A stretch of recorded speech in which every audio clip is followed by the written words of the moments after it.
Assalamu alaikum, hurmattуу Desin TV YouTube kanalının görөрmandары. Sizler menen алдыңкы мүнөттөрдө блогер Бакыт Сулайман болмокчу. Бүгүнкү биз сөз кыла турган каарман Айтылуу Сыймык Жапыкеев болот. Урматтуу достор, эмне себептен Сыймык Жапыкеев болот? Буга да кайрылып берем. Мен буга чейин 1-2 Сыймык жөнүндө контенттерди кетирдим эле. Андан кийин акыркы жолу ал кишинин өзү менен болгон маегибиз кетти. Албетте сапат начар болуп калды. Ал боюнча кечирим сурайм. Бирок абдан көп адамдар көрүп, Сыймыкты катуу сагынып калышкан экен. Коомчулукта бир топ эле бир мындай медиа майданда бир топ эле бир жаңы окуя болгондой болду да. Эми мен бир сиздерден ушул контенттин максаты мындай. Мен сиздерге бир суроо берейин. Бул суроону берүүмө кече бир окуя себеп болуп калды. Мындай эмоцияга алдырбай эле айтайын. Белгилүү бир профессор бар эле. Аны көп эле билишет. Эми ал кишинин кайсыл жакта иштегенин, ким экендигин айтпай эле коелук. Окумуштуу профессор. Бирок ал киши дагы ушундай коомдук саясий иштерге кайдыгер эмес. Экөөбүз жакшы эле мамиледе болчук. Ушул кечеки күнгө чейин. Эми билбейм.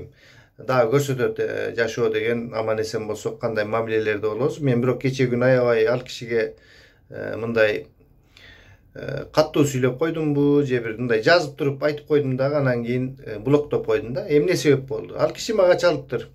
Мен иште отурат элем. Анан айттым, агай саат 6-дан кийин сүйлөшөлү. Мен 6-га чейин сүйлөшө албайм да. Анан 6-дан кийин чыгып саламдашып, анан экөөбүз сүйлөшүп баштадык. Анан ал киши сен эмне себептен Сыймык Жапыкеевди подставить этип, оорулуу кишини анан кийин чыгарып, ал киши чыгып туруп эле анан кийин элди сөктү. Анын кандай эмеси бар эле, тиги бу деп баштады да. Анан мен угуп турдум. Анан мен өзүмдүн аргументимди айттым.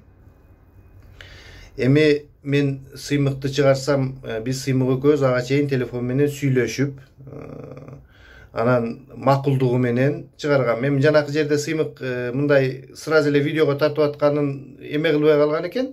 Бирок ага чейин мен айткам, ушундай Сыймык экөөбүз сүйлөшөбүз, бир коомчулукка чыгып, сен деле такыр эле жок болуп кеттиң. Бир оюңду айтып, эмне болуп атасың? Эми мындай саясат деле эмес, жашоо тиги бу жөнүндө эле сүйлөшөлү деген. Эми билесиңер да, адам бир мындай сүйлөгүсү келбесе сүйлөшпөйт да. Анан ал кишини мындай публикага алып чыгыш керек, башка кылыш керек. Ошондой таризде биз ошентип сүйлөшкөн элек. Анан мен чалдым, анан ал киши талаада дачасында жүргөн экен. Ошентип анан сүйлөшө баштадык да. Анан билесиңер, Сыймык Баатырды аябай эмоционалдуу, аябай мындай оратор деп койсок болот. Ошол туулгандан ошондой таланты бар экен. Сүйлөп, элди башкарып, мындай эме кылганга жөндөмдүү экен да. Эми ал элди башкарып, элди бир жака тартып кетиш деле бул өтө кыйын нерсе да. Бул Чоң Казат партиясы, Чоң Казат кыймылы деп чыккандан кийин ошол ашканадан туруп сүйлөгөн негизги модератор бул Сыймык болду. Эгер Сыймык болбогондо Чоң Казат болмок эмес да. Себеби ар бир нерсе өз убагында, өз учурунда, өз адамдары менен болот экен да. Эми Чоң Казат деген ал чоң бир тарыхый окуя болгон. Бирок ошонун образын алып Чоң Казат деп Турат Аким өзү ошол кыймылды жазып эме кылган, аны ишке ашырган адам ушул Сыймык Жапыкеев болду да. Абдан билесиңер, көп адамдар ээрчип, көп эме болду. Эми ал тарыхый бир ошондой окуялар болуп өттү.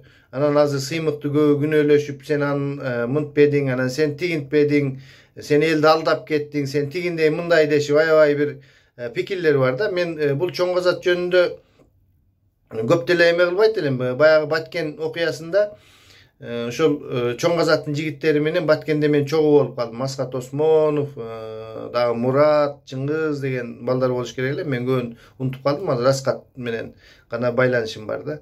Анан ошондон булар чын эле патриот, чын эле эми ар ким өзүн баатырмын деп ойлойт дегендей, же патриотмун дегендей, булар аябай патриот, ушундай жүрөгүндө жалыны бар жигиттер экен да. Ошондон кийин анан Чоң Казат жөнүндө менде жакшы бир ой пайда болуп, анан ошентип сыймыктын телефонун алып башка кылып, анан ошондо сүйлөшүп эме кылдым эле да.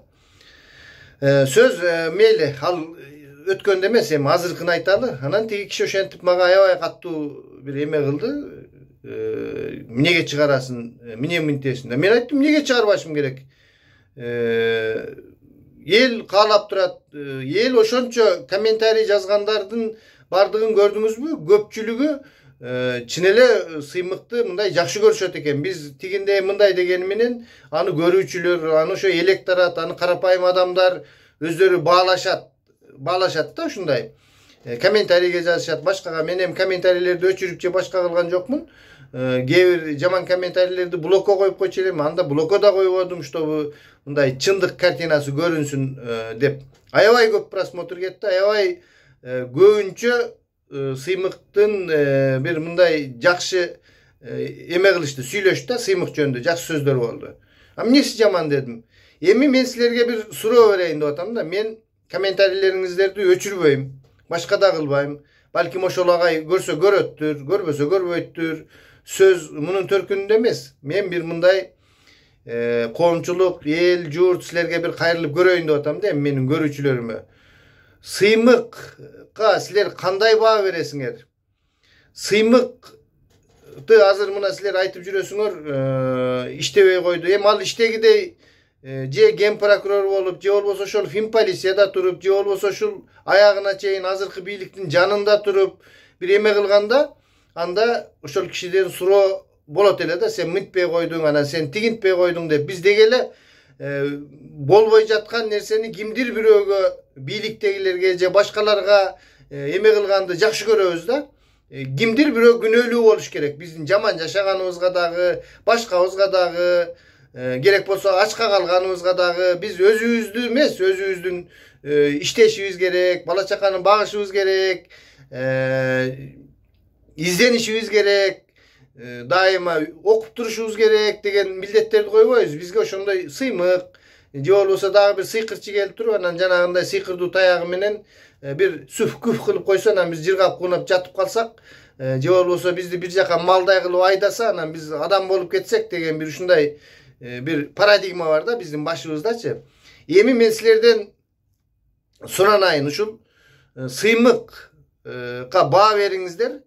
Деги эле бул сыймыктын ошол кездеги бийликти кетирүүдө чын эле тиги Сооронбай Жээнбековди кетирүүдө мээнети бар беле ошол октябрь окуяларында? Эми азыркы бийлик жөнүндө сөз болуп жаткан жок. Бул бийликтегилер ал жерде ни при чем. Ал жерде башка адамдар турган.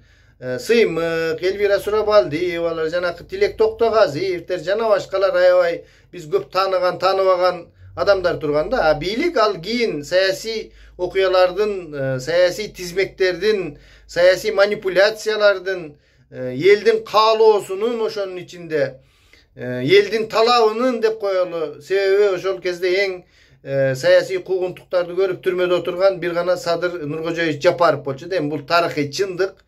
Ал жерде мен ошол 90% ишенем. Ошол киши шайлоо болобу, болбойбу, элдин каалоосу болуп калган да. Ал эми ал кездеки бийликти кетирүүдө сыймыктын кызматы кандай болгон, анын орду кандай болгон, сыймык эмне ошол адилетсиз өткөн шайлоого ыраазы болуш керек беле? Силер негизи кандай баа бергенсиңер ошол адилетсиз өткөн шайлоого? Ушундай ойдо мен силерге суроо коёмун. Сыймык Жапыкеевдин бул азыркы жаңы тарыхтын баракчаларындагы кыргыз тарыхында деп койсок болот. Бул деле кечээки өткөн окуя, эртеге тарых. Ошондо сыймыктын ордун айтып жазып коюңуздар. Мен ошону сиздерден суранам. Ошондой профессорлор, башкалар айтып атат. Эми ал кишилер дагы илимдүү, билимдүү, бизге караганда ойду каттуу жүгүрткөн адамдар. Эми мен болсо жөнөкөй бир блогермин, мигрант, Россияда жүргөн. Баса айтмакчы бир тамсил жазып атам. Кийинки эмелерден ал тамсилди, блогердин тамсили ушул бир жанрды өзгөртүү боюнча. Аны дагы сиздерге чыгарам. Ал эми азыркы суроо болсо ушул Сыймык Жапыкеевдин soңку tarixtagi ordu deb atalat. Anda emese kommentariyleriңиздерди баштаңыздар. Сиздер менен блогер Бакыт Сулайман болду. Саламатта калыңыздар.